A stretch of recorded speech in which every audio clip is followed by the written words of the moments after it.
ये क्या screen recording और मेरे आवाज तीनों क्लियर है?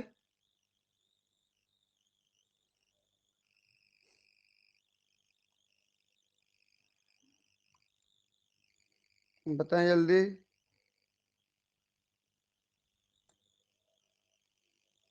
कोई बोलिए, सुनाई दे रहा है, दिखाई दे रहा है और रिकॉर्डिंग हो रहा है तो? जी सर। ठीक। Flight adaptation in birds. चिड़िया में उड़ने का अनुकूलन, कि उसके बॉडी में ऐसा क्या क्या पाई जाती है जिससे वो उड़ पाता है। तो कुछ चीजों को देखें। सबसे पहले तो कि बर्ड्स क्यों जाना जाता है। ठीक, पहले देख लेते हैं बर्ड्स क्यों जाना जाता है बोलने पर। सबसे पहले तो डिफरेंट टाइप के अट्रैक्टिव फेदर्स के कारण। अलग अलग चिड़िया के ऊपर में, शरीर के ऊपर में अलग अलग प्रकार के पंख लगे होते हैं, जो कि बहुत ही हम लोगों को आकर्षित करते हैं। अलग अलग प्रकार के बर्ड में अलग अलग कलर, ठीक, बहुत अट्रैक्टिव दिखते हैं, इसलिए हमको पसंद भी आता है कि हम देखना चाहते हैं कि कौन सा बर्ड और कैसा दिखता है। तो वैसे मैं लिख दे रहा हूं,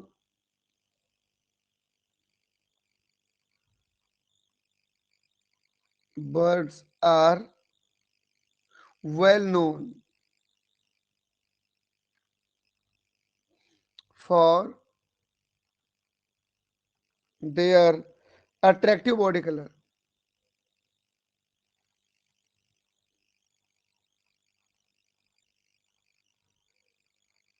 ये और क्यों जाना जाता है बोलने पर, उसका जो अलग प्रकार की हैबिट्स है, अलग प्रकार के हैबिट्स मतलब जैसे कितने बढ़िया तरीके से लोग आवाज निकालते हैं, कितने गजब तरीके से घोंसले बनाते हैं। तो चिड़िया अपने आवाज के लिए भी जाने जाते हैं। देखो, पैरट जो होता है कितना इंसानों जैसा बोल भी देता है, ठीक, कोयल की कितनी सुरीली आवाज होती है। रही बात घोंसले की, कुछ चिड़िया होते हैं जो पेड़ों के नीचे घोंसले बनाते हैं जमीन पर, कुछ पेड़ों के ऊपर उल्टी दिशा में घोंसले बनाते हैं, कुछ तो पेड़ों के अंदर जो खोखली जगह होती है वहां घोंसले बनाते हैं। तो इनके घोंसले बनाने के तरीकों से भी जाने जाते हैं। दूसरा चीज, वो अपने बच्चों की जो सुरक्षा करते हैं, पेरेंटल केयर। आप कभी मुर्गी के बच्चे के पास जाके देखना कैसे मारने को दौड़ेगी आपको, वो पेरेंटल केयर है, उसके लिए भी जाने जाते हैं। बर्ड्स जो होते हैं, चिड़िया जो होते हैं, वो माइग्रेशन के लिए जाने जाते हैं। माइग्रेशन मतलब क्या होता है कि देखना, तो साल भर में जब पानी भर जाती है किसी गांव के तालाब में, तो उस समय एक नए प्रकार के बर्ड्स उड़ के आए रहते हैं, लेकिन जब पानी सूख जाते हैं तो फिर चले जाते हैं वो अपनी ओरिजिनल जगह पे। तो वो हो गया माइग्रेशन। तो इन सब के लिए चिड़िया जो है जाने जाते हैं। तो यहाँ लिख दिया मैं, एंड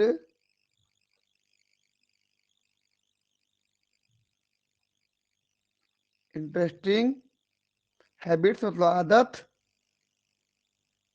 लाइक क्या क्या था वो, सिंगिंग था, नेस्ट बिल्डिंग था, घोंसला बनाना,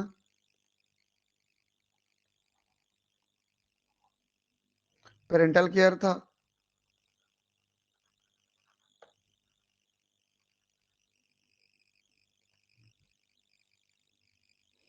एंड माइग्रेशन था। इन सब के लिए चिड़िया जो है जाने जाते हैं। समझ में आया कि नहीं?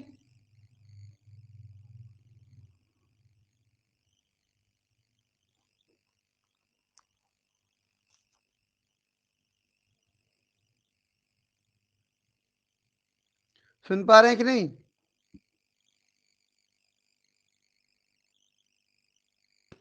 जी सर। चलिए, अब मैं एक एक कैरेक्टर लिखते जा रहा हूं उनमें। सबसे पहला ये हो गया कैरेक्टर कि आप देख लो यहाँ पर, उसके शरीर के ऊपर में सबसे पहले क्या पाया जा रहा है? फेदर्स दिख रहा है ना। और इसका जो आगे वाला विंग है वो अग्रभुजा ही है, फोरलिम हो गया, बदल गया विंग में, जिसकी वजह से ये मोस्ट ऑफ टाइम, जो मोस्ट ऑफ टाइम रहता है वो हवा में घूमते रहता है, विंग की वजह से उड़ते रहता है, डैनो की वजह से। तो सबसे पहला कैरेक्टर क्या हो गया? Birds have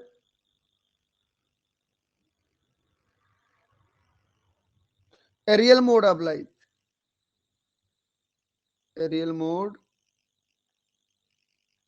of life. Bird के पास कैसा मोड होता है? मोड मतलब किस प्रकार की जिंदगी जीता है वो, तरीका क्या है? एरियल है। क्योंकि बोलने पर मैक्सिमम टाइम कहाँ पे गुजारता है वो? हवा में गुजारता है। ठीक, समझे कि नहीं? जी सर। चलिए, और इस शरीर में क्या पाई जाती है? And presence of feather, presence of, मैं कह दे रहा हूं, नीचे लिख दे रहा हूं, बिकॉज प्रेजेंस ऑफ फेदर। पूरे बॉडी में क्या पाया जाता है? फेदर पाया जाता है। फेदर की वजह से तो उड़ पाता है, देखो तो, ये फेदर तो है, देखो ये सब फेदर ही तो है, ये सब दिख रहा है ना, इसकी वजह से तो उड़ पाता है वो, देखो ऐसे, ऐसे फेदर ही तो है ये जो दिख रही है। फेदर को निकाल दो, उड़ पाएगा क्या? नहीं उड़ पाएगा। फेदर की वजह से तो उड़ पाता है, इसीलिए एरियल लाइफ गुजारता है। आगे चला, बॉडी कैसे होता बोला मैं? स्ट्रीमलाइन बोला था। स्ट्रीमलाइन मतलब क्या? आगे नुकीला पीछे नुकीला। बॉडी इज स्ट्रीमलाइन, मतलब इसमें कितना बटा होता है? स्ट्रीमलाइन का मतलब ये होता है ऐसे, देखो, आगे नुकीला पीछे नुकीला है, देख लो, दिख रहा है ना, इधर नुकीला इधर नुकीला, समझे कि नहीं? जी सर।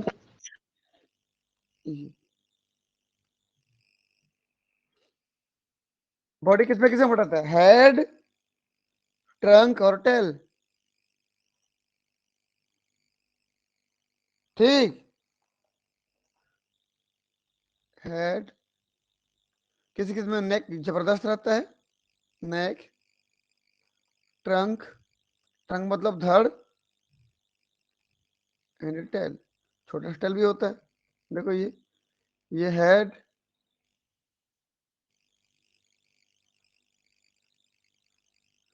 ये नेक, ये पीठ वाला ट्रंक, और ये पूंछ वाला हिस्सा हो गया टेल। आगे बढ़ते हैं। इसके बॉडी में यदि मैं एक्सोस्केलेटन की बात करूं, क्या क्या पाया जाता है एक्सोस्केलेटन में?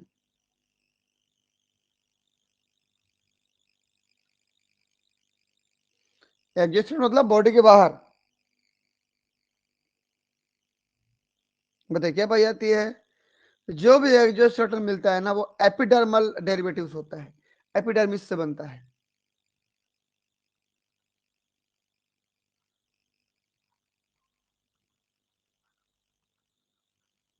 एपिडर्मल डेरिवेटिव्स होता है।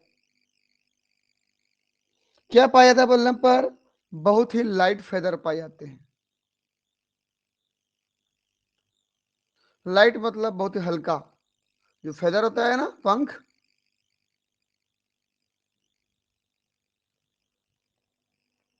ये किसकी तरह काम करता है? Light feather. ये काम करता है एक इंसुलेटर की तरह। इंसुलेटर समझते हो क्या होता है? कि बाहर के इन्वायरमेंट को बॉडी के स्किन तक जाने नहीं देना। इंसुलेटर मतलब रोकना, रोकने वाला। जिस प्रकार से आपके घरों में तार लगा होगा, तार के ऊपर में प्लास्टिक की कोट लगी होती है जिसको वायर बोलते हो एक साथ।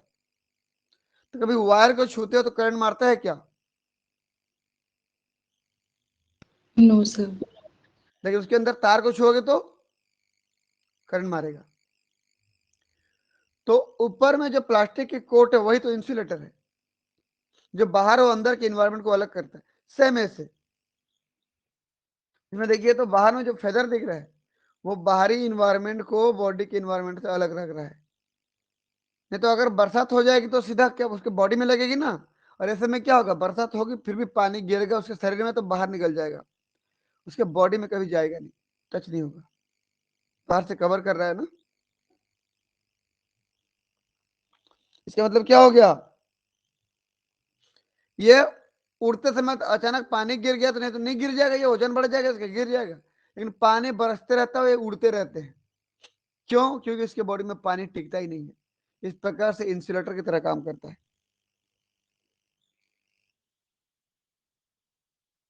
Act as insulator. ठीक। क्या करता है? हेल्प इन उड़ने में ना, फ्लाइटिंग। उड़ने में मदद करता है भाई। ठीक। तो मैक्सिमम बर्ड्स जो होते हैं ना वो उड़ पाते हैं। कुछ ही बर्ड्स होते हैं जो उड़ नहीं पाते, क्या बोलते हैं उनको? रेटाइटी। सब बता चुका हूं।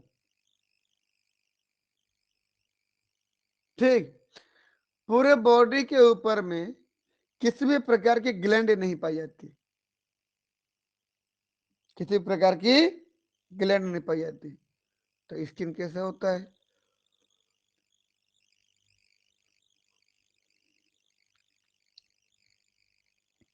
स्किन कैसे होता है भाई?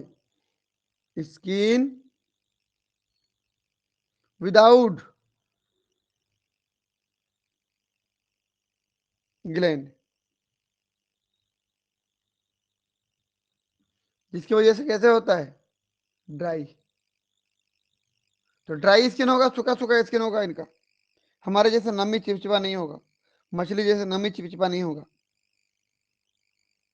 बस एक ही ग्लैंड पाई जाती है, वो भी पूंछ के पास। यहां पर देखिएगा ध्यान से,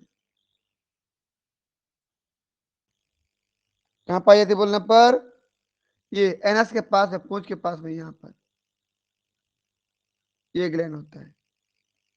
उसको क्या बोलते हैं? ऑयल ग्लैंड, या उसको बोलते हैं यूरोपाइजियल ग्लैंड, या बोलते हैं प्रिनिंग ग्लैंड।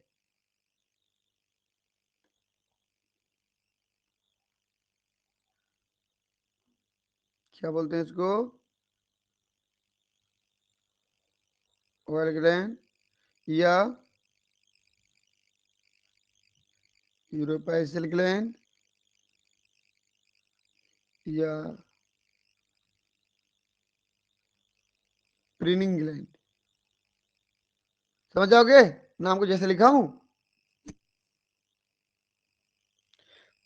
पूंछ के पास, एनस के पास पाया जाता है। ठीक। क्या करते हैं भाई? इधर में only single gland present on base of talia anus। Single gland क्या होता है बोलने पर? Oil gland.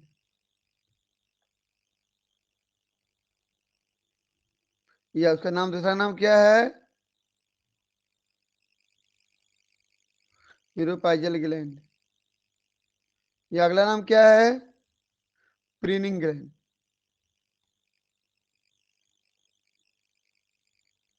भाई होता क्या देखिए तो, ये कबूतर ना अपने चोंच को लगातार मुंह की तरफ पूंछ की तरफ लाती है। इस यूरोपाइजल ग्लैंड से ना लगातार यूरोपाइजन तेल निकलता है, ऑयल तेल निकलता रहता है यहाँ से। तो ये अपने चोंच को यहाँ पर भिगाती है और पूरे बॉडी में उसको लेपन करती रहती है, लगाती रहती है, सजती संवरती रहती है। इसीलिए उसका शरीर इतना साफ दिखता है, सुंदर दिखता है, चमकते रहता है। बॉडी में पूरा तेल लगाती रहती है। तेल का नाम यूरोपाइजिन तेल, यूरोपाइजिन ऑयल, जिससे उसका शरीर सुंदर दिखता है, अट्रैक्टिव दिखता है। समझ में आया? चोंच से लगाती रहती है और इस प्रकार सजने संवरने की क्रिया कहलाती है प्रीनिंग। क्या कहलाती है जी? प्रीनिंग। ट्रेनिंग। चलिए मैं कर दे रहा हूं।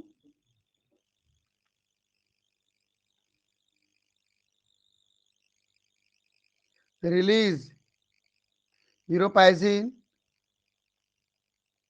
यूरो मतलब टेल होता है ना, समझ लेना। तो यूरोपाइजिन मतलब टेल के पास वाला ग्लैंड, जहां से यूरोपाइजिन ऑयल निकलता है। ठीक। And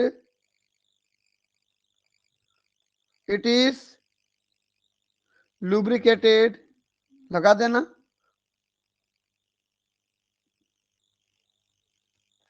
lubricated on the body feathers,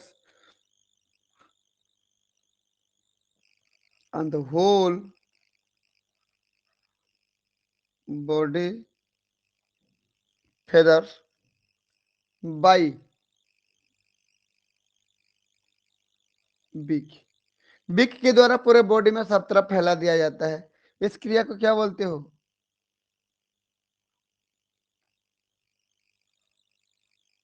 training. Process is called preening. ये प्रीनिंग कहलाती है। चलिए आगे बढ़ता हूं मैं अब। जरा मैं एंडोस्केलेटन की बात करता हूं। देखो तो, एंडोस्केलेटन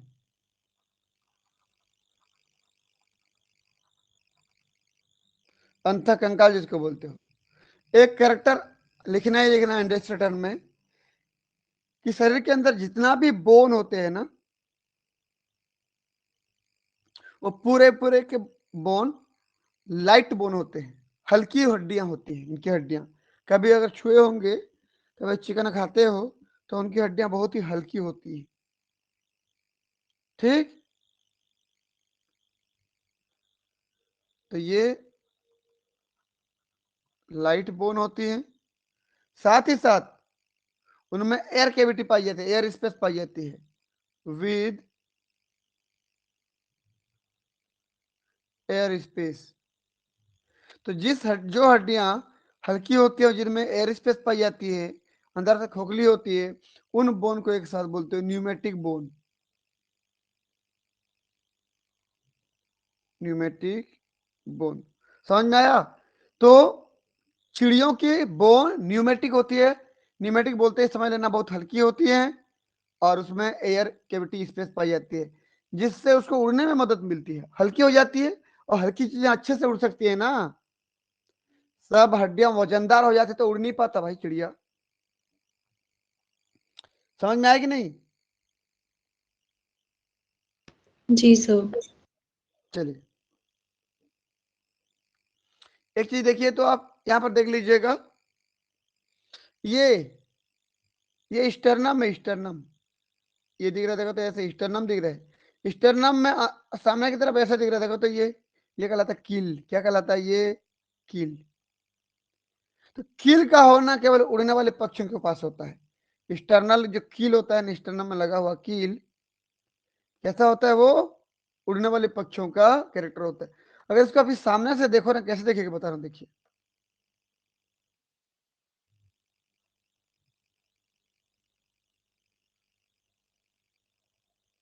ये स्टर्नम है। और ये है कील। समझ में आया?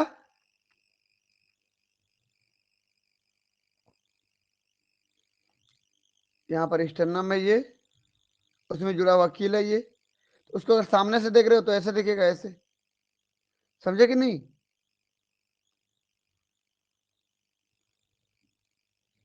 तो कील का क्या फायदा है भाई बोलने पर? ध्यान से देखिएगा, फायदा बता रहा हूं उसका। देखो ये बोन दिख रहा है आपको, ये बोन भी सबका बोन, ये फर्कुला कहलाता है, फर्कुला। ठीक, ये क्या बोन देखिए तो भाई, ये कोराकोइड बोन, ये कोराकोइड पेट्रोल गलिर का बोन है, इसका नाम कोराकोइड। इसका बोन स्केपुला। देखो कोराकोइड, स्केपुला, फर्कुला, तीनों एक जगह पे मिल रहे हैं। देख लो तो यहाँ पे दिख रहा है।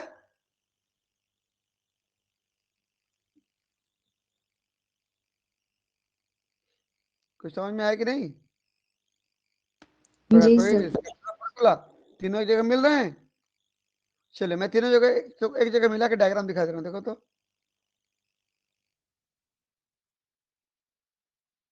ये बना लो, चलिए देखिए, मैं बोला आपको कि ये स्टेनम था, ये कील था, ठीक। तो यहाँ पर कोराकोइड है, इधर भी है कोराकोइड, इधर भी है कोराकोइड। इसके बाद इधर है स्केपुला, इधर स्केपुला। इसके बाद फर्कुला बोन, जहाँ पर कोराकोइड स्केपुला मिलता है वहाँ फर्कुला मिलते हैं, ऐसे भी शेप का बोन। ये ये देखो थोड़ा सा,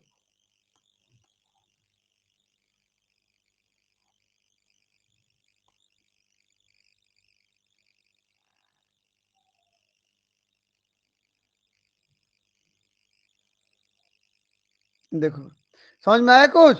सामने से ऐसे दिखेगा आपको, ये कहलाएगा कील,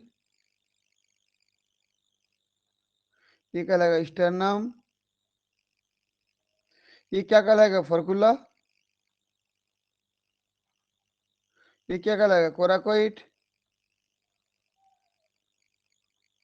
ये क्या बोन कहलाएगा स्केपुला। रुको थोड़ा सा दूर से लिख रहा हूँ मैं। बोन का नाम क्या होगा, ये इसका बोन का नाम ये। तो कौन कौन से तीन बोन मिल रहे हैं बताओ तो एक जगह पे? फर्कुला, कोराकोइड, स्केपुला। जहां पर तीनों मिल रहे हैं बीच में छेद बन रहा है, देखो तो, ध्यान से देखिए डायग्राम को। जहां पर तीनों बोन मिल रहे हैं छेद बन रहे हैं, देखो ना डायग्राम में, ध्यान से देखो।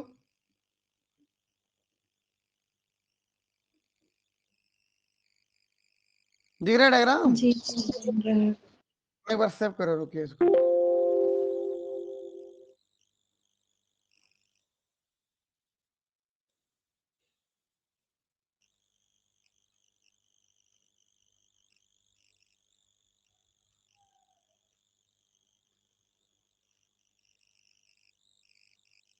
देखो, अब देखो इस पोजीशन पे, देखो तो यहाँ पे, देखो यहाँ छेद दिख रहा है, देखो तो ये छेद दिख रहा है, यहाँ भी छेद दिख रहा है, देखो ऐसे छेद दिख रहा है दोनों तरफ। तो तीन तीन बोन के मिलने पर जहां छेद बन रहा है, उस फोरामेन को, फोरामेन मतलब छेद, उस फोरामेन को फोरामेन ऑफ ट्रायोजियम बोलते हैं। ट्रायोजियम मतलब ट्राई मतलब तीन, ओजियम मतलब बोन। इस छेद को क्या बोलूंगा मैं? फोरामेन मतलब छेद ना, आप ट्रायोजियम। कुछ समझ में आया? फोरामेन ऑफ ट्रायोजियम मतलब, ट्राई मतलब तीन, ओजियम मतलब बोन, तीन बोन के मिलान से, मिलने से जो फोरामेन बनता है, छिद्र बनता है, उसको फोरामेन ट्रायोजियम बोलते हैं। तो फोरामेन बनाने के लिए क्या क्या बोन है? 3 बोन।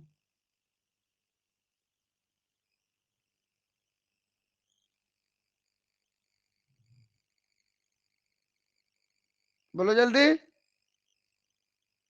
स्केपुला, कोराकोइड और फर्कुला। हाँ, फर्कुला, कोराकोइड, स्केपुला। अब क्या होता है देखिए, आप सोचिए इसके बाद इसके क्या क्या बोन है, सोचिए तो। इधर इधर देखिए, इसका ह्यूमरस है, इसका रेडियस अल्ना है, ठीक। इधर फिर क्या है, ऐसे करते हैं, रखिए उसको। इधर ह्यूमरस है, रेडियस अल्ना है, कार्पोमेटाकार्पस है, फेलेंजियस है, ये सब बोन है। इसे इधर भी होगा, ह्यूमरस है, रेडियस अल्ना होगा, ठीक, कार्पोमेटाकार्पस होगा, फेलेंजियस होगा, ऐसे। तो इसको सामने से अगर देखोगे, अगर मैं इसका इमेजिन करके एक डायग्राम बनाऊं इसकी विंग का, कैसे दिखेगा देखो। इसका पीठ होगा यहाँ पर, इसका विंग होगा ऐसे इधर। कुछ समझ में आ रहा है कहानी? ये उड़ता हुआ दिखेगा ना आपको ऐसा, इसका पेट होगा ऐसा इधर। कुछ समझ में आया? सामने से उड़ते हुए आ रहा, लग रहा है कि नहीं? देखो तो, जी सर। विंग जैसा लग रहा है ना। तो इस पूरे विंग से ध्यान से देखिए, मसल्स जुड़ती हैं, फ्लाइट मसल्स जोड़ने में मदद करती हैं। देखो तो, पूरे विंग से मसल्स आती हैं, इस फोरामेन ट्राइजियम से गुजरती हैं। देखो, पूरे विंग से मसल आ रही है, फोरामेन ट्राइजियम से गुजरती है, और यहां से नीचे से निकल के जाके किल में जुड़ती है। देखो तो, कहाँ जुड़ रहे हैं बताओ तो? कील में। तो फोरामेन ट्राइजियम का काम क्या हो गया?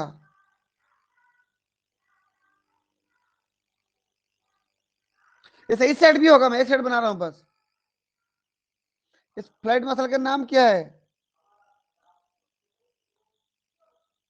Pectoral, pectoralis minor, pectoralis major, 2 प्रकार की मसल होती है यहाँ पर। पेक्टोरल मसल है ना, पेक्टोरल का डिल में है, अंश मेखला में है, तो इसलिए इसको pectoral, pectoralis major, pectoralis minor के नाम से जानते हैं। एक साथ बोलते हैं फ्लाइट मसल, ठीक। तो कुल मिलाकर मैं ये बोलना चाहता हूं कि इनके बोन में, पेक्टोरल गर्डिल के पास फोरामेन ट्रायोजियम बनता है, जिस फोरामेन ट्रायोजियम से फ्लाइट मसल्स अग्रभुजा से उसके विंग से आकर के किल में जुड़ता है। समझ में आया?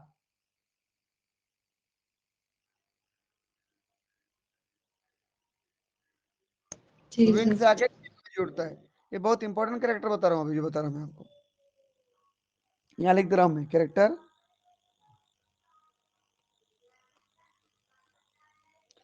ऑन पेक्टोरल गर्डिल, पेक्टोरल मतलब अग्रभुजा जहां जुड़ते हैं उसको पेक्टोरल गर्डिल बोलते हैं। On pectoral girdle foramen tracheum is formed. Foramen tracheum is formed by, किसके द्वारा? by the 3 bones।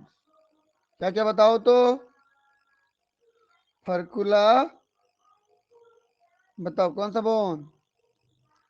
फर्कुला, coracoid and scapula.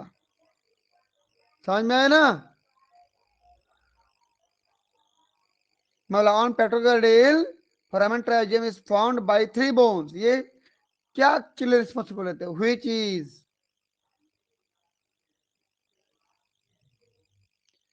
Responsible for, किसके रिस्पॉन्सिबल होता है?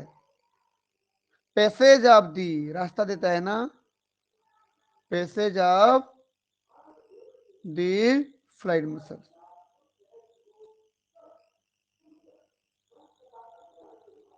फ्लाइट मसल समझ में आया कुछ? हाँ या ना बोलो। जी सर। और क्या होगा देखिए, तो ये विंग जब डाउन होगा तो शरीर अप होगा, आप ये समझ लीजिए।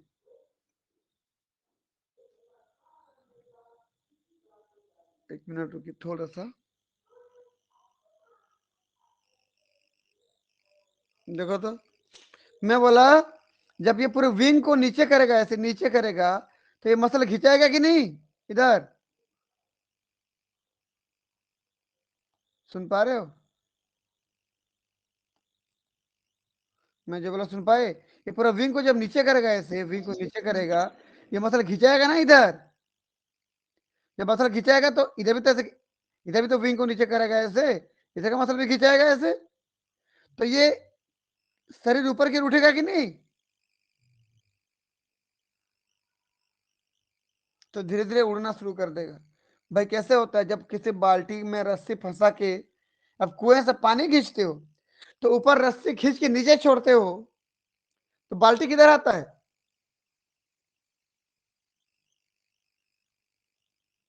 बाहर से रस्सी खींच खींच के नीचे छोड़ते जाते हो, तो बाल्टी किधर आता है? ऊपर के नीचे।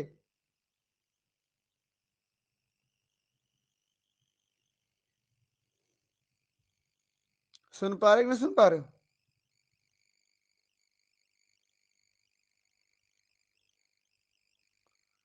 तुम लोग सुन पा रहे हो कि नहीं? लाइन में हो कि नहीं हो?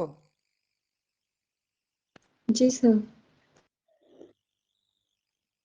मैं क्या बोला बताओ तो अभी।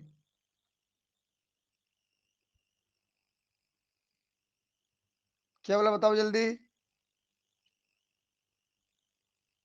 जल्दी बोलो ना। लाइन में हो भी ना, सुन भी रहे हो ना तुम लोग?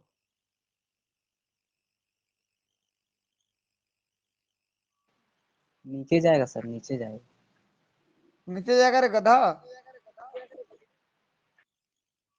देख मैं बोला ये बाल्टी है, बाल्टी बोला ये कुआं है, कुआं में तू बाल्टी को फंसाया है, ये ये जब रस्सी खींच के तू नीचे छोड़ रहा है, तो बाल्टी किधर जाएगा?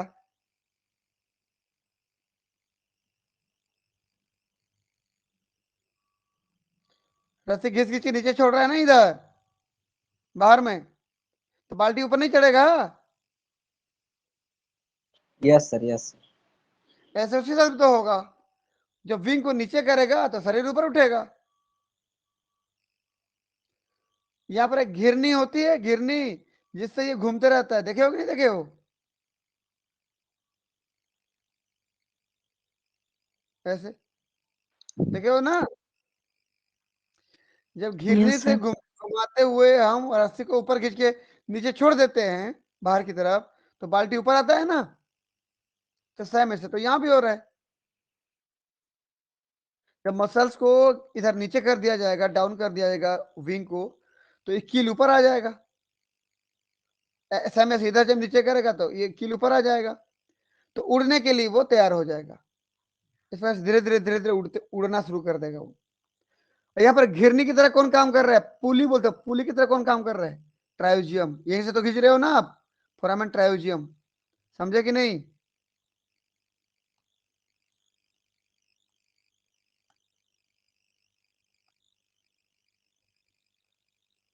यहाँ पर क्या है? फोरामेन ट्रायोजियम एक्ट एज पुली। पुली मतलब घिरनी, पुली की तरह काम करता है। किसके लिए? मसल्स के लिए रास्ता देता है, ठीक है ना?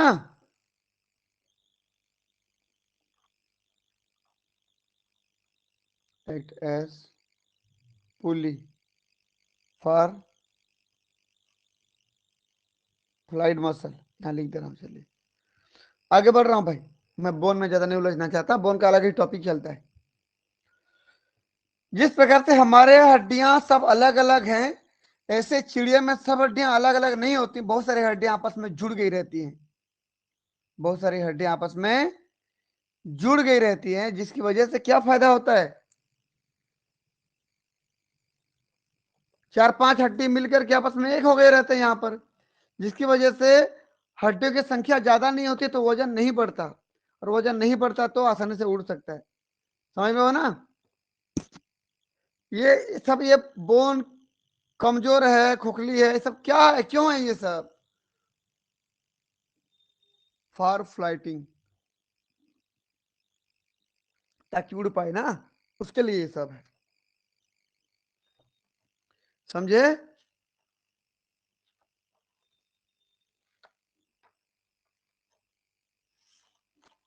समझे कि नहीं? देख लो तो, यहां पर देखो, यहां पर चलो मैं इसको कलर कर दे रहा हूं।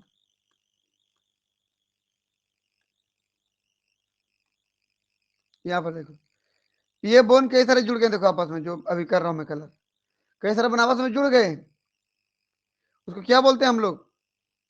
फ्यूज थोरेसिक वर्टिब्रा बोलते हैं। ये देखो ये फ्यूज थोरेसिक वर्टिब्रा,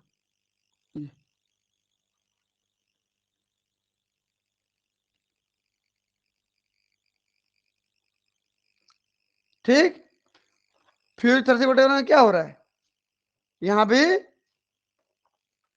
हड्डियां आपस में जुड़ गई है, ठीक। कितने वर्टिब्रा हैं? बोल नंबर 4 वर्टिब्रा आपस में जुड़ गई है।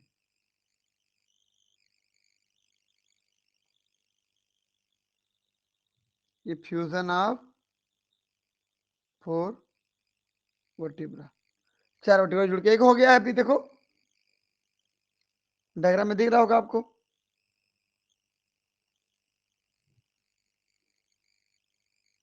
थोरेसिक वर्टिब्रा है ना?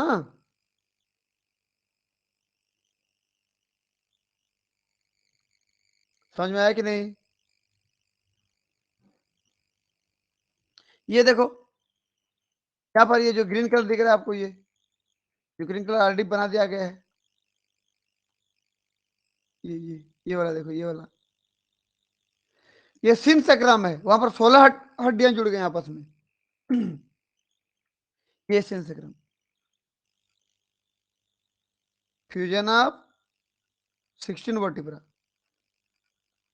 ये सब क्या है, आपस में जुड़ गई है, और हड्डियों की संख्या को कम कर रही है जुड़ करके, जिससे वजन कम हो रहा है और उसको उड़ने में आसानी हो रहा है। जिस प्रकार से हमारा टार्सल अलग, मेटाटार्सल अलग होता है उंगलियों में, उसका टार्सो मेटाटार्सस एक साथ होता है, उसके यहाँ पर क्या होता है, एक साथ टार्सो मेटाटार्सस।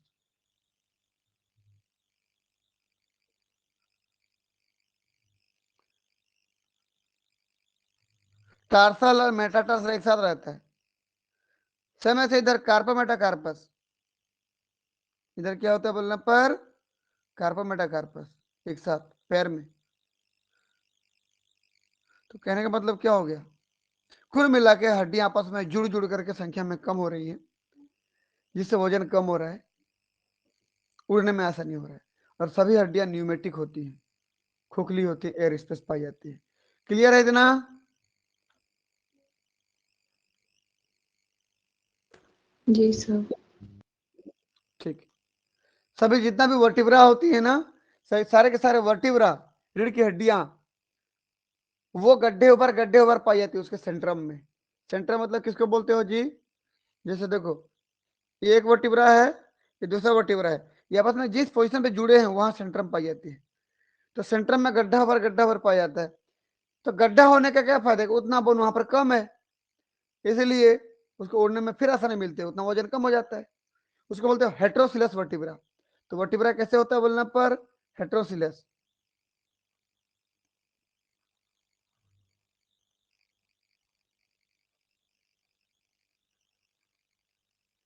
वर्टिब्रा। चलिए अब मैं आगे बढ़ू।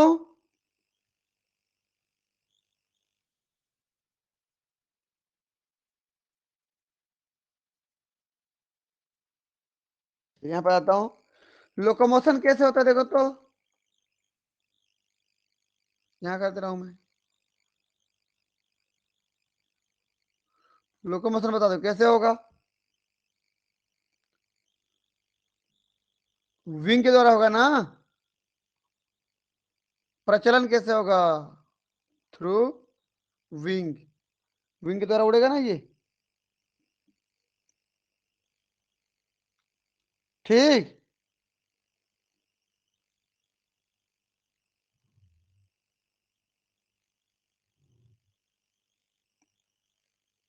सुन पा रहे हो ना? जी सर। Yes sir. तो विंग क्या है बोलने पर? वास्तव में क्या है? मॉडिफिकेशन ही तो है।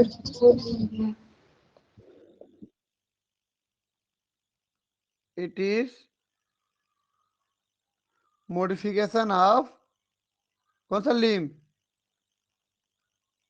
Four limb. यह फोर लिम्ब का मॉडिफिकेशन ही होता है, समझे? अगर भुजा ही तो बदल गया है उसमें।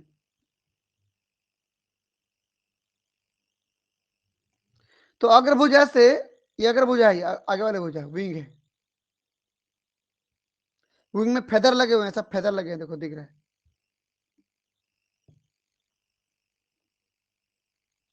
तो विंग में फेदर लगे होते हैं जिस वजह से उड़ पाता है। ये अग्र भुजा के। तो पश्च भुजा में क्या काम है? पश्च भुजा देखो तो हाइंड लिम्ब। तो हाइंड लिम्ब का काम क्या है? ये तो फोर लिम्ब हो गया। बताओ हाइंड लिम्ब का क्या काम है?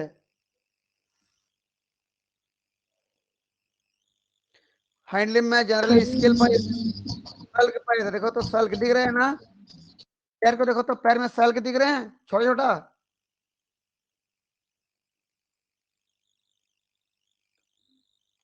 देखो पैर में सल्क दिख रहा है ना, लाल लाल दिख रहा है देखो।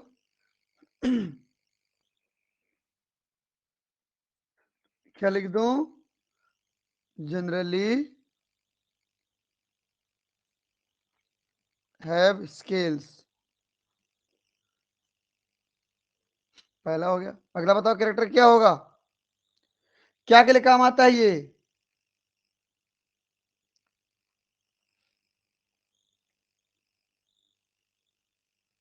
वॉकिंग में काम आता है कि नहीं?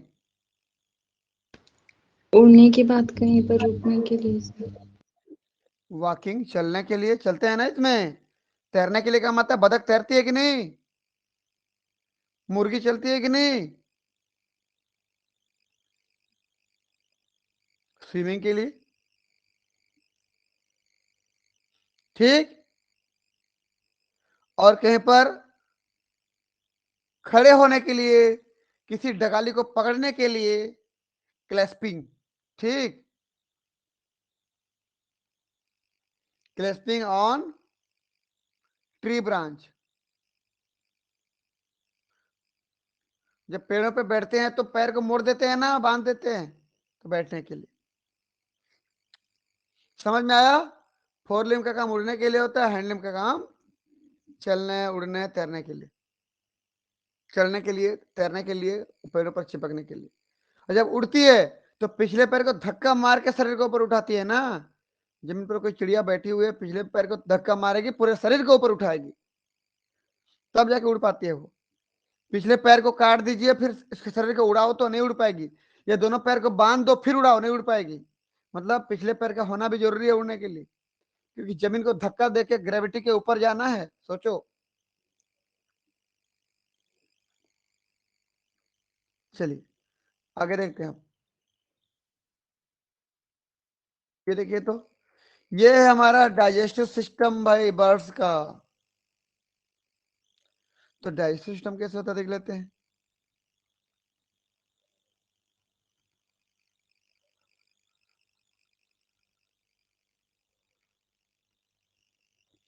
इसमें मुख्यतः दो चैम्बर की बात कर रहा हूं। पहला है क्रॉप, दूसरा है गिजार्ड। ठीक। क्रॉप और गिजार्ड जो एक्स्ट्रा चीजें पाई जाती हैं,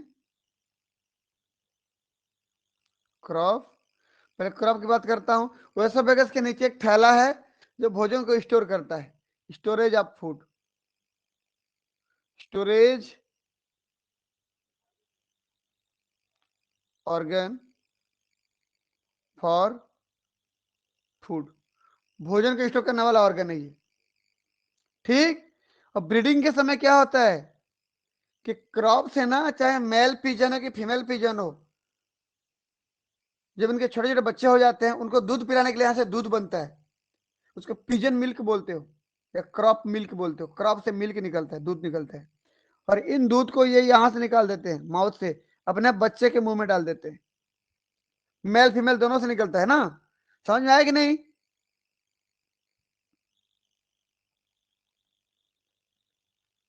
during Yes, sir.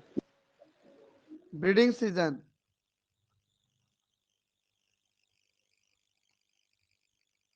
Crop release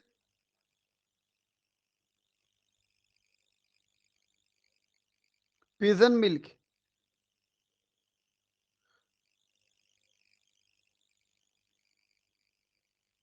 मैं बोला बोथ मेल एंड फीमेल दोनों से, from both male and female, ठीक। पिजन मिल्क टू देयर चीक, उनके बच्चों के लिए। समझ में आया?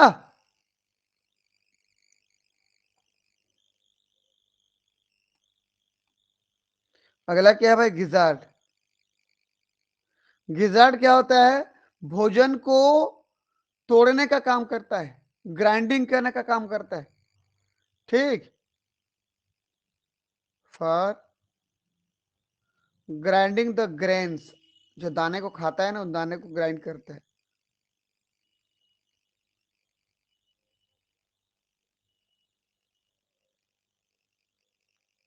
ग्रेन्स, समझ में आया कुछ?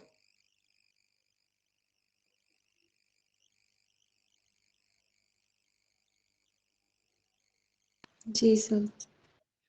ठीक। एक चीज और देख लीजिए, क्लोएका। क्या है? क्लोएका। क्लोएका लगभग लगभग 3 चैम्बर से बना होता है अंदर। कितने चैम्बर से बना होता है?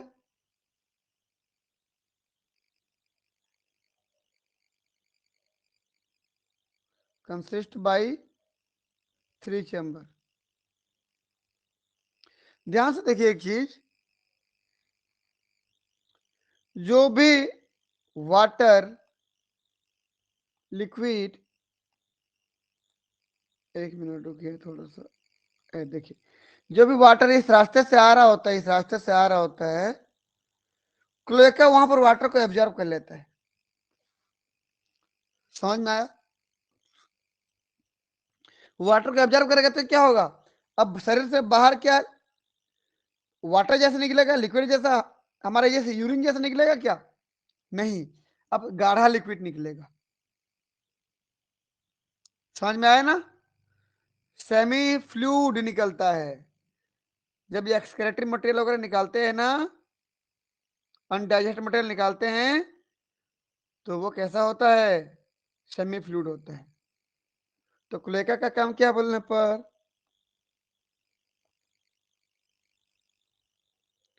Reabsorb water. क्यों बोलने पर?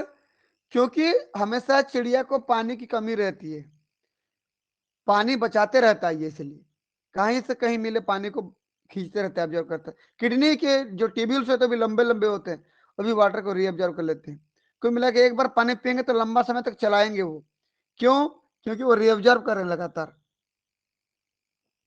तो रीअब्जॉर्व वाटर फॉर, क्यों बताइए तो? प्रिवेंटिंग फ्रॉम डिहाइड्रेशन, डिहाइड्रेशन से बचने के लिए, पानी की कमी से बचने के लिए पानी को ये एब्जॉर्व कर रहे होते हैं, इसलिए उनका जो अनडाइजेस्टेड मैटर फिकल मैटर होता है, फिकल मैटर कैसे होता है, सेमी सॉलिड होता है या सेमी फ्लूइड बोलते बोलो। सो in this region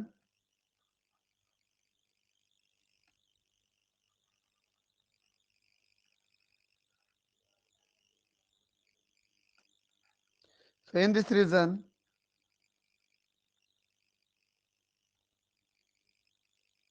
fecal matter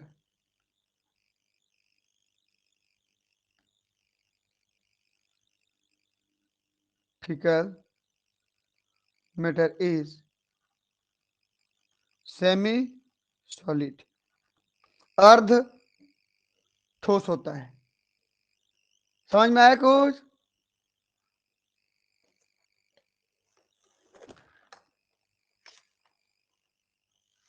ji sir. हाँ, अगर समझ में आया तो यस करके भेजेंगे मेरे को।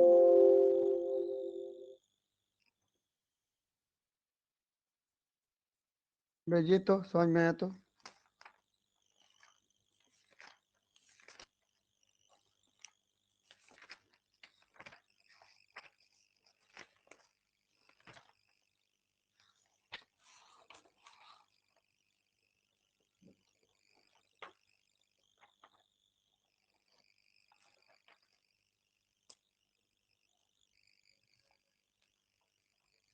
ठीक,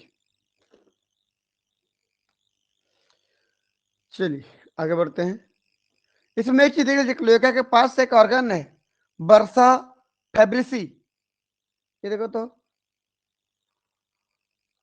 उसका काम ज्यादा तो पता नहीं है, शायद साइंटिस्ट लोगों को बोलना है कि शायद ये लिम्फोसाइट प्रोडक्शन करता है, टी सेल बी सेल बनाता है। बर्सा फैब्रिसी,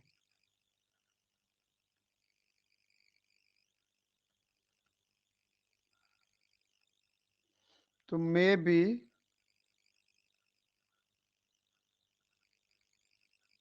लिम्फोसाइट प्रोडक्शन, ये आगे बढ़ रहा हूं। अगला देखिए तो respiratory system,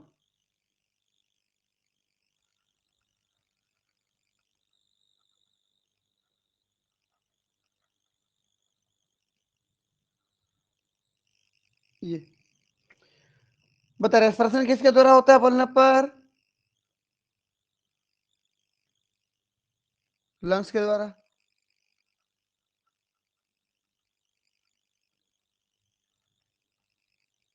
occurs by lungs, एक जोड़ी लंग्स पाया जाता है, लेकिन जितना एयर लेता है एक्स्ट्रा एयर को बचा के रखता है, स्टोर करता है, किसके द्वारा, एयर सैक द्वारा। कितना एयर सैक पाया जाता है, देखिए तो 9 एयर सैक पाया जाता है, 9। पहला कौन सा एयर सैक, देखो सबसे ऊपर में, सबसे ऊपर में सर्वाइकल एयर सैक, देखो ये पहला, एक जोड़ी हो गया, एक इधर हो गया, दूसरा इधर भी हो गया, देखो ये। ठीक, उसके बाद कौन सा एयर सैक पाया जाता है, एंटीरियर थोरेसिक एयर सैक, देखो ये दोनों तरफ एक एक हो गया ये। ठीक, दूसरा कौन सा एयर सैक है, मैं पर कलर करता हूँ, देखिए तो ये एयर सैक,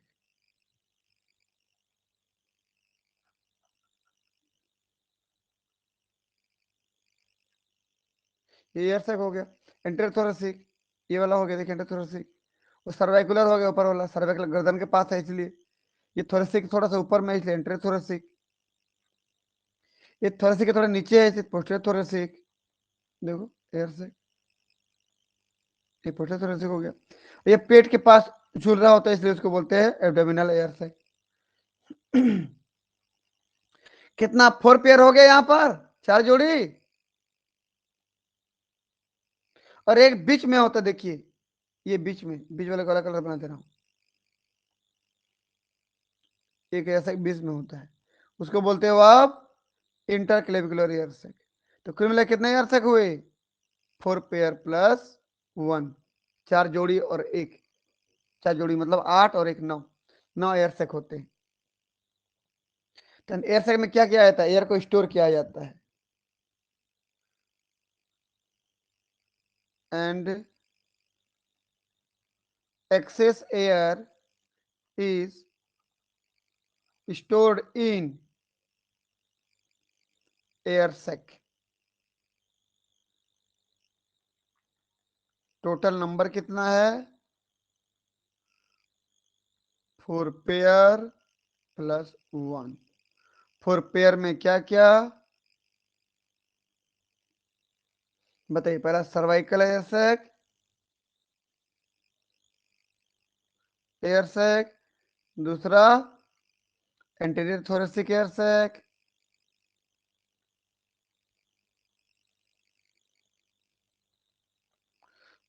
अगला है तीसरा पोस्टेरियर थोरेसिक एयर सैक, चौथा क्या है? Abdominal air sac.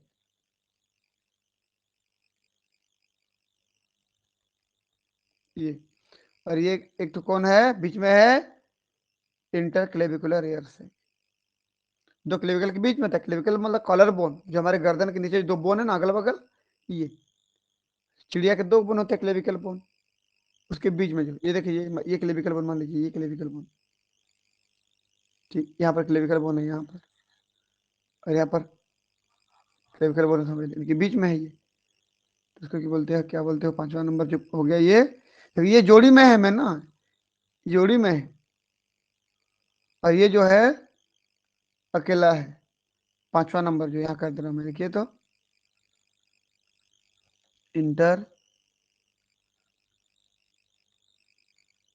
Clavicular air sac. ये एक्स्ट्रा एयर को स्टोर करके रखते हैं। चलिए मैं कलर कर दे रहा हूँ, इसको अलग कलर से लिख दे रहा हूँ। संख्या में कितना? 2। संख्या में कितना? 2। संख्या में कितना? 2। संख्या में कितना? 2। जोड़ी में है। या संख्या में कितना? 1। कुल मिला कितना हो गया? 4 4 2 2 4 2 6 2 8 और 1 9 यार से। समझ में आया कुछ?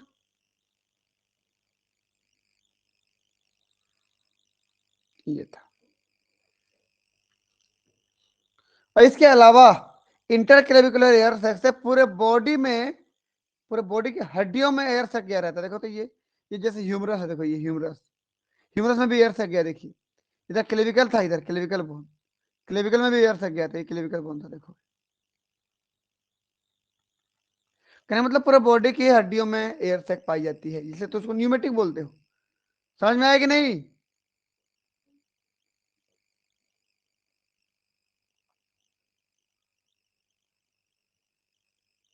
सुन पा रहे हो ना?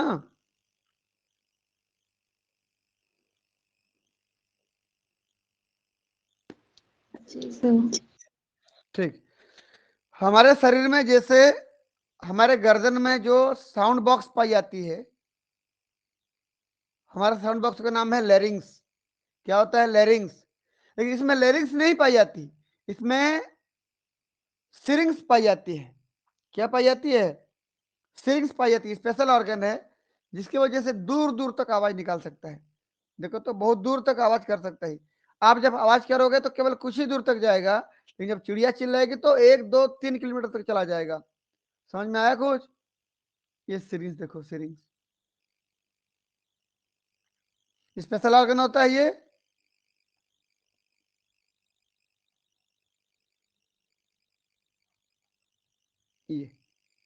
ठीक है,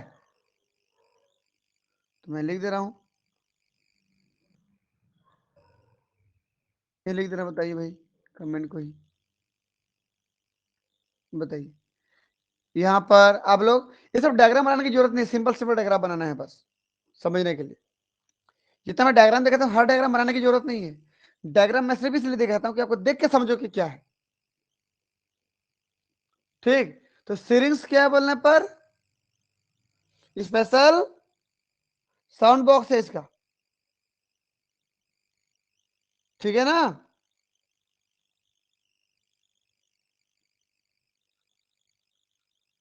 यहाँ पर लेरिंग्स अब्सेंट होता है। but syringe present। ये क्या बोलना पर स्पेशल साउंड बॉक्स, जिसकी फ्रीक्वेंसी बहुत ज्यादा होती है, दूर दूर तक ये आवाज भेज सकता है। सोचो अब एक चिड़िया चिल्ला रही है, दूर दूर की आवाज सुनाई देती है कि नहीं आपको? दूर की चिड़िया चिल्ला रही हो आपको सुनाई देता है, इसकी फ्रीक्वेंसी बहुत तेज होती है इसलिए सुनाई देता है। इसी वजह से तो स्पेशल प्रकार के गाना गा लेते हैं, इसी वजह से स्पेशल प्रकार की मिमिक्री कर लेते हैं वो। ये दो तोता जो होता है हम लोग का मिमिक्री करता है कि नहीं?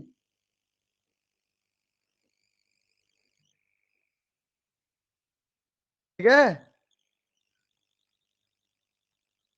Strings high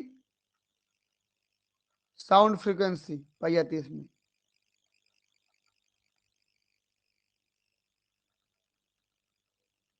mimic to another animal, mimic to other animal कह दे रहा हूं।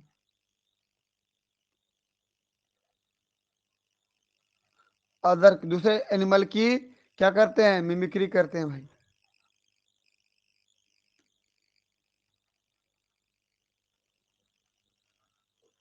ठीक, इसकी वजह से सिंगिंग करते हैं वो, गाना गाते हैं, बोला था मैं आपको। ठीक, आगे बढ़ो क्या? ये देखो, ये एयर सैक को साइड से दिखाया गया, देखो तो ये सर्विकुलर एयर सैक गर्दन के पास जा रहा है, ये थोरेसिक के पहले इंटर थोरेसिक, पोस्टर थोरेसिक, पेट में एब्डोमिनल, ये इंटरक्लेविकुलर बीच में है, इंटरक्लेविकुलर देखो। ठीक, आगे बढ़ो। जी सर। अगला देखिए तो हमारे पास क्या है? Excretory organ.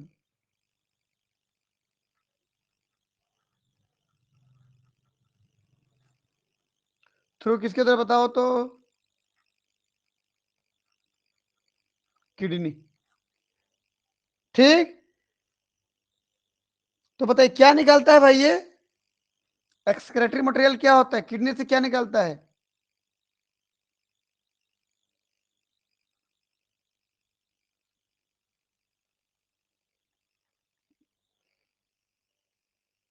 Uric acid, uric acid. इसका जो यूरिन होता है कैसे होता है? यूरिन भी कैसे होता है? Semi solid. क्यों होता है भाई? क्योंकि जब यूरिन यहाँ से निकल रहा होता है ऐसे करके कुलेखा में आ रहा होता है, तो उस समय यहाँ भी नेफ्रॉन के द्वारा एब्जॉर्ब कर लिया जाता है किडनी में। इसके नेफ्रॉन का जो ट्यूब्यूल्स है बहुत बड़ा बड़ा ट्यूब्यूल होता है ना, जैसे कैसे कर लेता है यहाँ पर, देखो तो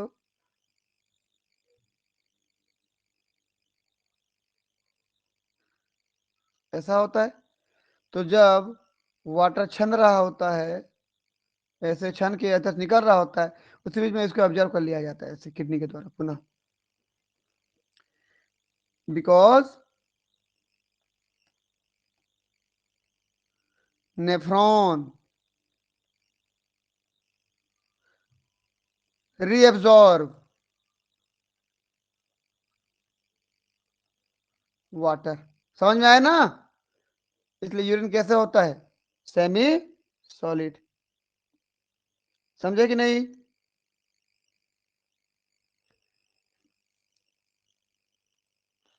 आगे बढ़ता हूं मैं। अगला देखिए भाई,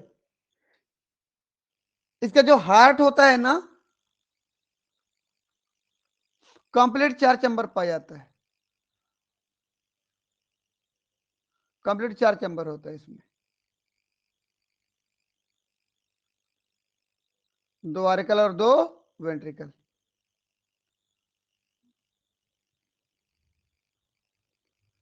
सुन पा रहे हो?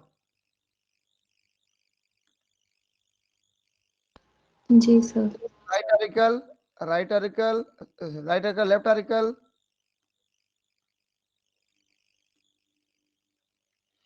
Right ventricle, left ventricle, 4 chamber. जिसमें 2 ऑरिकल होता है, जिसको एट्रियम के नाम से भी जानते हो, एट्रियम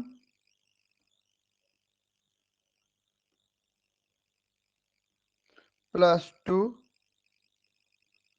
वेंट्रिकल। ठीक,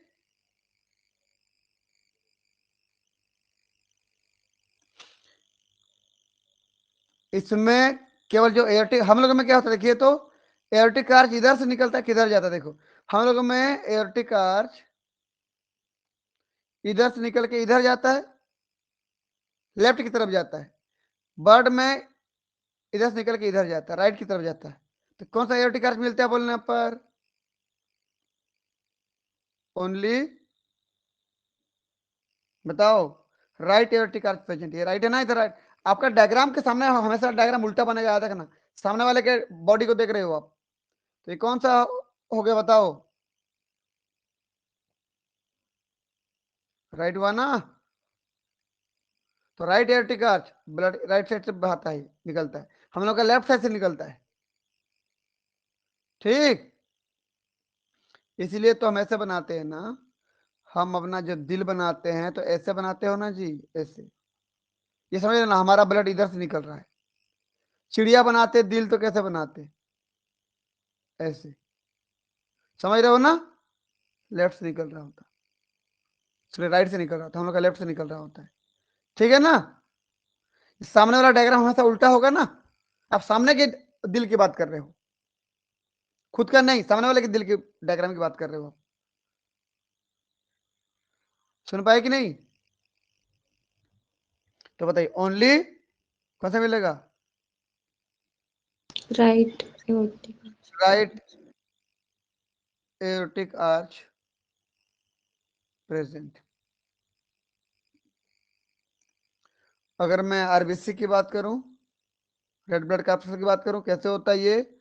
ओवल होता है, बाइकनकेव बता चुका हूं, बाइकन्वेक्स मतलब दोनों तरफ गड्ढे हमारे जैसे, बाइकन्वेक्स होता है, दोनों तरफ से गड्ढा होता है, और न्यूक्लिएटेड होता है, न्यूक्लियस पाया होता है। बताया था ना ऐसा? बाइकन्वेक्स समझते हो कि नहीं?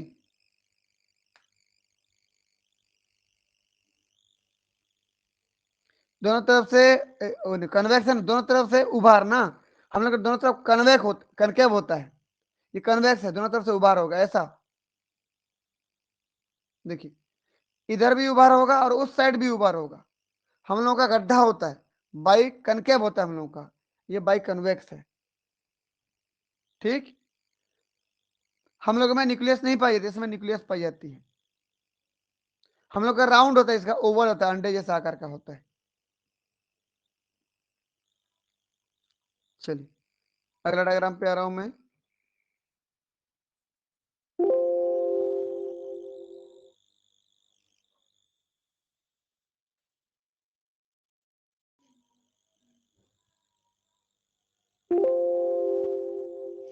एक मिनट थोड़ा सा,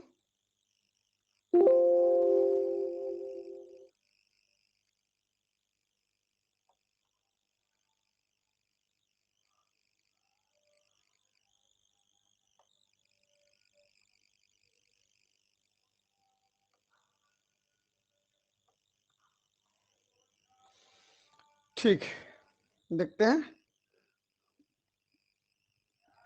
अगला क्या। बर्ड्स जो होते हैं ना, बॉडी के टेम्परेचर की अगर मैं बात करूं, बताओ, बर्ड अपने फेदर के द्वारा बॉडी के तापमान को क्या कर लेते हैं? रेगुलेट कर लेते हैं, तापमान को सह लेते हैं, तापमान को मेंटेन कर लेते हैं। इसीलिए वो क्या होंगे बताओ तो?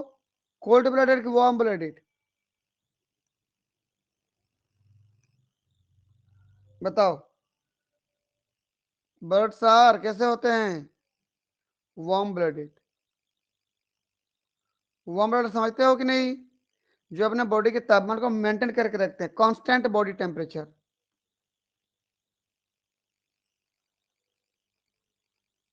कांस्टेंट बॉडी टेम्परेचर, जिनका बॉडी का तापमान इन्वायरमेंट के साथ साथ नहीं बदलता है, ज्यों का त्यों रहता है, भले बाहर में भूजाल क्यों ना आ जाए, बाहर में कुछ भी हो जाए, हम अपना बॉडी का तापमान 37 डिग्री सेल्सियस ही रखना पसंद करेंगे। चाहे ठंड मौसम में स्वेटर ओढ़ लें, जैकेट ओढ़ लें, या फिर कोई कंबल ओढ़ लें, या गर्मी मौसम में चाहे फ्रिज में घुस जाएं, या चाहे कोल्ड ड्रिंक पी लें, या चाहे पंखे में चले जाएं, या चाहे एसी में चले जाएं, हम अपने बॉडी के तापमान को इन्वायरमेंट के अनुसार बढ़ने और घटने नहीं देते, बल्कि इन्वायरमेंट बदल जाए, घट जाए, कुछ भी हो जाए, हमारा 37 ही रखना पसंद करते हैं। तो ऐसे वाले एनिमल क्या कहलाते हैं? वार्म ब्लडेड कहलाते हैं। और कौन वार्म ब्लडेड है? चिड़िया भी वार्म ब्लडेड है, अपने फेदर के द्वारा मेंटेन करता है। जब बहुत तापमान बढ़ जाती है बॉडी के अंदर, फेदर को ऊपर उठा देता है, जिससे बॉडी का तापमान थोड़ा सा कम हो जाता है। जब उसको ठंड लगता है तो पूरा फेदर को ढक देता है, शरीर में चिपका देता है, तो अंदर की तापमान अंदर धीरे धीरे बढ़ती रहती है, भाग नहीं पाता, तो बॉडी का तापमान मेंटेन होता है, फेदर के द्वारा मेंटेन होता है। समझ में आया?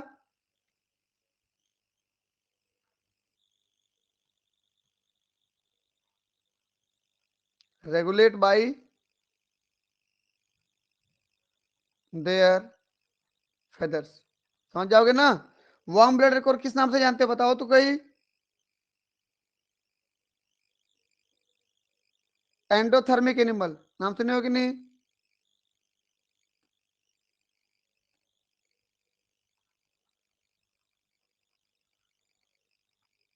एंडोथर्मिक एनिमल बोलते हो। और बोलो, और किस नाम से जानते हो? होम्योथर्मिक एनिमल के नाम से जानते हो।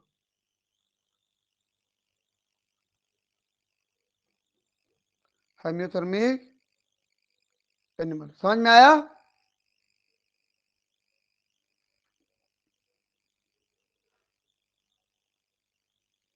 समझे कि नहीं? ये मेंटेन करते हैं भाई, मेंटेन कांस्टेंट बॉडी टेम्परेचर। और चिड़िया का बॉडी टेम्परेचर कितना होता है, कितने के अंदर वो मेंटेन करेंगे?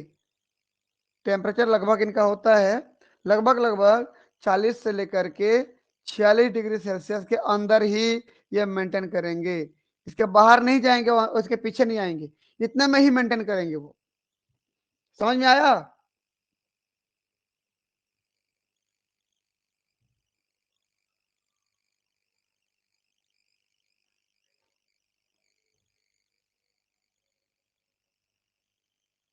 समझे कि नहीं? जी सर।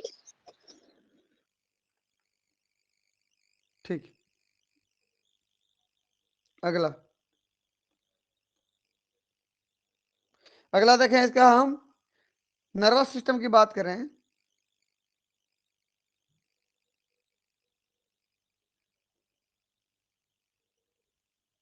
देखिए, उसमें सोचने समझने की क्षमता तेज होती है चिड़िया में। उसमें 12 जोड़ी क्रेनियल नर्व पाए जाते हैं, ब्रेन से 12 जोड़ी नर्व निकलते हैं, 12 पेयर क्रेनियल नर्व निकलते हैं। उसमें सेरेब्रम सेरेबेलम दोनों बहुत ज्यादा पाई जाती है। सेरेब्रम बहुत बड़ा पाई जाती है, ज्यादा नहीं, बहुत बड़ा पाई जाती है। Cerebrum and cerebellum well develop होता है, जिससे सोचने समझने की क्षमता ज्यादा होती है इनमें। और बताइए मेरे की चीज, इनमें देखने की क्षमता ज्यादा होती है कि सूंघने की?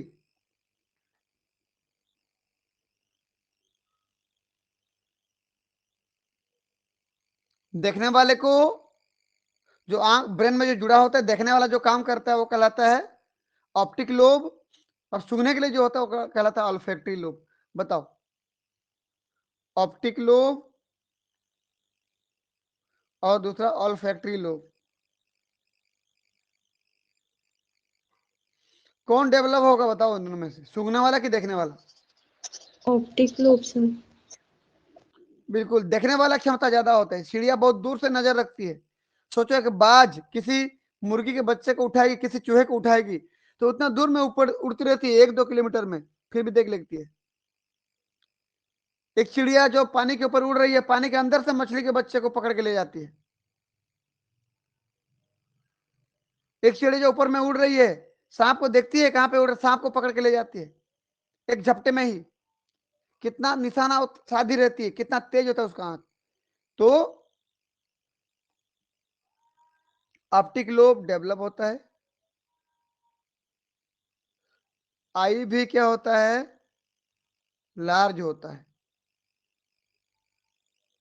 इसीलिए विजन कैसा होता है, साइट देखने वाला जो क्या बोलना चाहिए प्रोसेस है,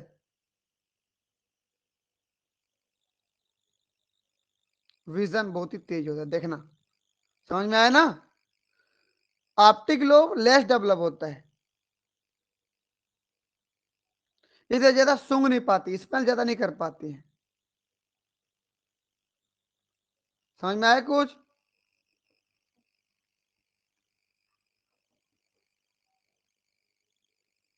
आगे बढ़ो।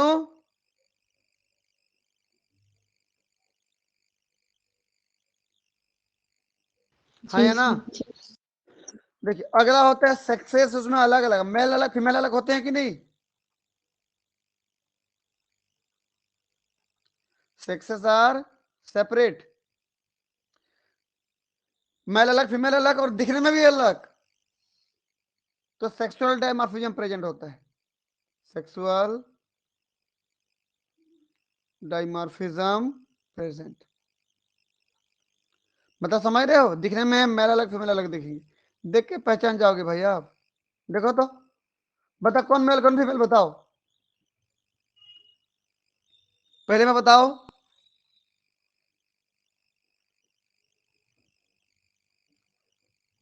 दिख रहा है पहला वाला डायग्राम, जी सर, इधर फैला है वो मेल है। ये मेल है और ये फीमेल है। फीमेल किसी भी सूरत में अच्छी नहीं दिखती, याद रखना। फीमेल कभी भी अच्छी नहीं दिखती, दिखता कौन अच्छा है, मेल। हमेशा याद रखना इस चीज को, वो क्योंकि उसके ऊपर सेक्सुअल सिलेक्शन प्रेशर रहता है।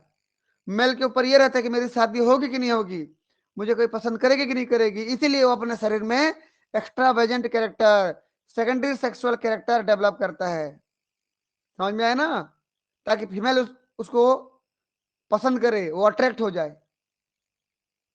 फीमेल को अट्रैक्ट करने के लिए बॉडी के ऊपर इतना डेवलप कैरेक्टर डेवलप करता है। यहां पर तो बताओ कौन मेल कौन फीमेल, ये मेल ये फीमेल। यहां पर बताओ ये मेल ये फीमेल। यहां पर बताओ ये मेल ये फीमेल। समझ में आ रहा है ना। देखो अब मुर्गा मुर्गी की भी बात कर लो, देख लो, घर में तो रहता है, इसलिए नहीं डायग्राम में नहीं दिया हूं मैं। समझ में आया ना।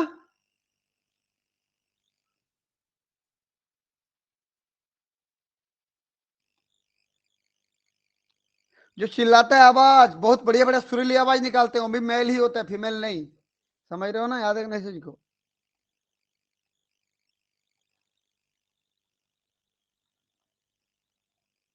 मेल फीमेल, इसमें मेल में सेकेंडरी सेक्सुअल कैरेक्टर,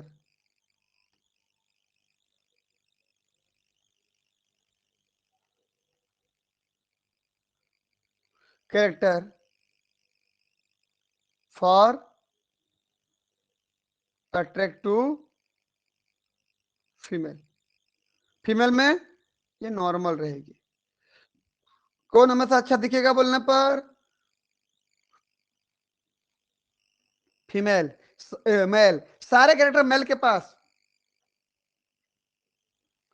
मेल अच्छा डांस भी करते हैं, मेल सुंदर भी दिखते हैं, मेल अच्छा गाना भी गाते हैं। इसको याद रखना। मोरनी बन के मैं तो छम छम नाचूं बोलती है गलत, मोरनी नहीं नाचती, नाचता कौन है, मोर। मेल फीमेल को अट्रैक्ट करने के लिए पंख दिखा दिखा के नाच रहा होता है। समझ में आया। गाना सुने हो कि नहीं। जी सर। कुछ नहीं आता फीमेल को, याद रखना है इस चीज को, सिर्फ मेल को आता है, यही सेकेंडरी सेक्सुअल कैरेक्टर डेवलपमेंट, यही डार्विन का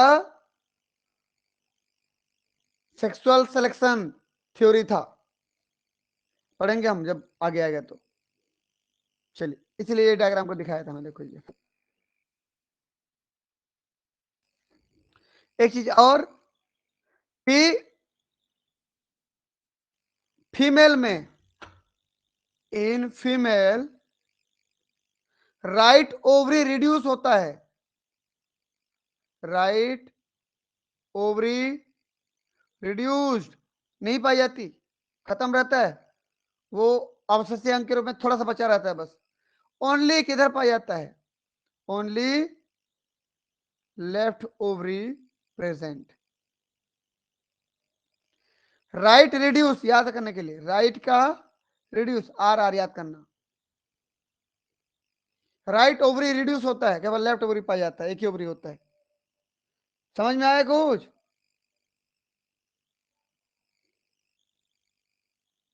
जी सर। रिड्यूस मतलब यहां पर सीधे ऑप्शन कर दो, खत्म है वो। ये बताओ तो, बर्ड्स अंडे देते हैं कि नहीं, फीमेल? जी सर। फीमेल कैसी होगी, ओविपेरस? ओविपेरस होगी तो एग कैसे होगा, इनका जो एग होता है ना वो क्लिडोइक एग होता है। क्लिडोइक एग समझते हो, जिनमें कवच पाई जाती है कठोर कवच पाई जाती है, उसको क्लिडोइक एग बोलते हो। क्लिडोइक एग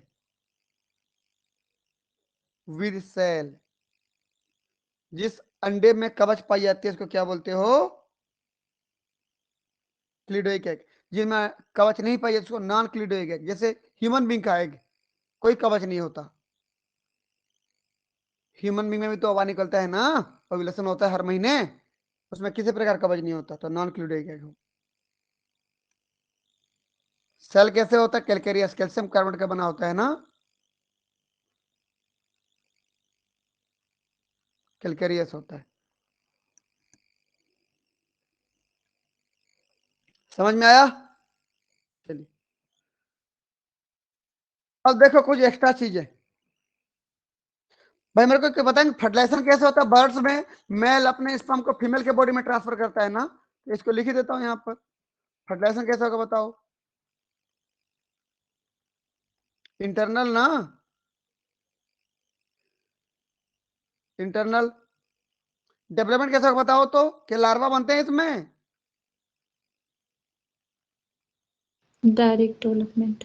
डायरेक्ट, विदाउट लार्वा ना। भाई चिड़िया में किस प्रकार का लार्वा नहीं बनता है, डायरेक्ट डेवलपमेंट होती है। एग में याद रखना एक चीज, एग में एग के चारों तरफ एक्स्ट्रा एम्ब्रियोनिक मेम्ब्रेन पाए जाते हैं, एम्ब्रियो के चारों तरफ, जब बच्चा डेवलप हो रहा है तो हो रहा होता है तब। मैं आगे बताऊंगा इसको, एक्स्ट्रा एम्ब्रियोनिक मेम्ब्रेन क्या होता है, किसमें किसमें पाए जाते हैं ना। पाए जाते हैं रेप्टाइल, बर्ड, मैमल में पाए जाते हैं, इसके पहले नहीं पाए जाते किसी में। चलिए आगे पढ़ेंगे उसको। कुछ चीजें देख लीजिए जो आपको याद करने लायक है, कि जो ऑस्ट्रिच दिख रहा है ना, ये ऑस्ट्रिच, ऑस्ट्रिच का जूलॉजिकल नेम क्या है बोलने पर, स्टूथियो कैमेलस, स्टूथियो कैमेलस। कैमल मतलब ऊंट होता है ना, ऊंट के जैसा देखो तो, दिख रहा है ऊंट जैसा लग रहा है कि नहीं बताओ। जी सर। ये लगभग 8 फीट का होता है भाई, 8 फीट हाइट, सोचो आपसे भी ऊंचे। क्या कैरेक्टर है इसकी, तो इसका सबसे पहला कैरेक्टर क्या है, लार्जेस्ट बर्ड है। मैं अलग अलग कलर से लिख दे रहा हूं उसको,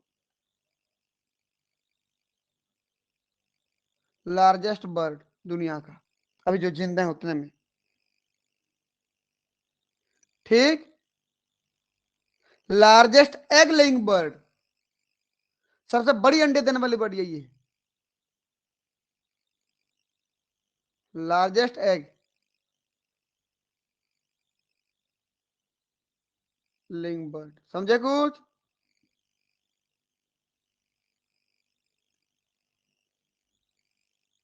अगला, फास्टेस्ट रनर बर्ड, तेज दौड़ने वाला, फास्टेस्ट रनर बर्ड, सबसे तेज दौड़ने वाला बर्ड है। कितना बोलने पर, 30 किलोमीटर प्रति घंटे के रफ्तार से दौड़ता है, 30 किलोमीटर पर आवर। समझे? कितना स्पीड से भागेगा ये ऑस्ट्रिच। आगे बढ़ो। ये देखो तो आपको दिख रहा होगा, देखो हमिंग बर्ड दिख रहा है बगल में ऊपर में, उसको तो बोलते हो बी हमिंग बर्ड। मधुमक्खी जैसा है, छोटा सा, फूल के साइज में देखो ना लगभग है, बी हमिंग बर्ड। कितना होता है इसकी लंबाई बोलने पर?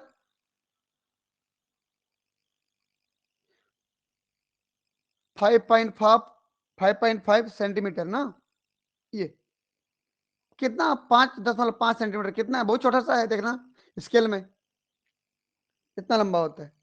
तो कैसा बर्ड है बोलने पर ये हमिंग बर्ड का, चलो मैं जूलॉजिकल नेम लिख दे रहा हूं मैं।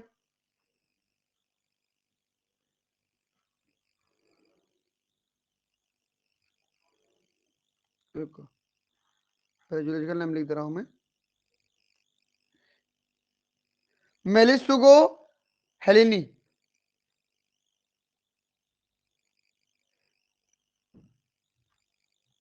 मेलिसुगो हेलिनी। ये कितना लेंथ है बोलने पर? अभी बोला था 5.5 सेंटीमीटर।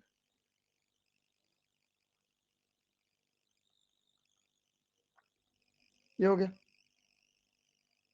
क्या खासियत है? अब तक का सबसे छोटा बर्ड है, ठीक, स्मॉलेस्ट बर्ड। कितना लंबा है? 5.5। ये दिख रहा है आपको, पेंगुइन।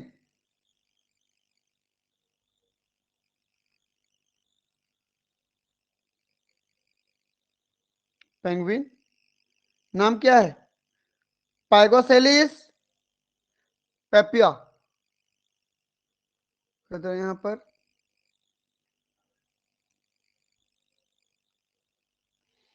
पाइगोसेलिस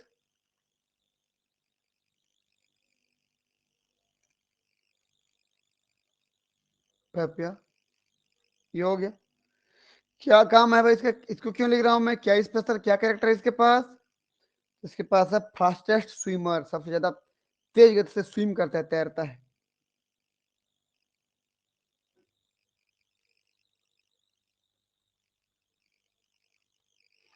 समझ में आया?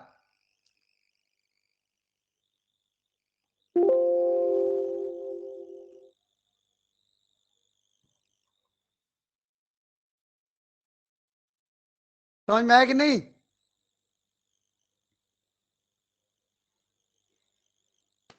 Yes sir. चलिए बाकी कहानी नेक्स्ट क्लास में, है ना?